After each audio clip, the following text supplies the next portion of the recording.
وَثَمُودَ الَّذِينَ جَابُوا الصَّخْرَ بِالْوَادِ وَثَمُود واو ہونٹ کی نا تمام گلائی سے ادا کریں گے. اس میں دو واو ہیں، تا نرمی سے پڑھیں گے، مو یہ واو مد ہے.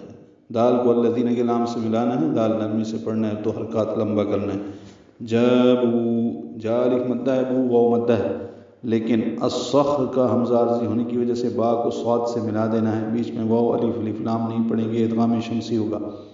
صاد پر پڑھیں گے اور خا سے ملائیں گے. خا ساکن ہے، اس پہ ہم سے را پر ہے. بالواد میں لام ساکن ہے، اس پہ اظہار ہے، واو کو لمبا کریں گے اور دال ساکن پہ قلقلہ ہوگا. اور ثمود کے لوگ جنہوں نے وادی میں پتھر تراشے تھے.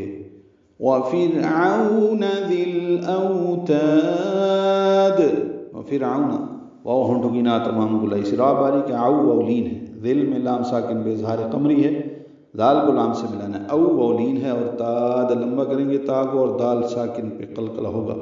اور میخوں والے فرعون کے ساتھ الذین طغوا فی البلاد. الذین کا حمزہ عارضی ہوتا ہے، پیچھے سے ملانا ہو تو پیچھے ذل اوتاد الذین ہوگا. یہاں سے شروع کریں گے الذین، دال نرمی سے پڑھیں گے تو حرکات لمبا کریں گے. طاپر پڑھیں گے، غو واولین ہے، ہونٹوں کو آگے لائیں گے، نا تمام گول کریں گے. فی البلاد پیچھے ہم پڑھ چکے ہیں آیت نمبر 8 میں. لام ساکن پہ اظہار قمری ہے، لام کو لمبا کرنا اور دال ساکن پہ قلقلہ ہے.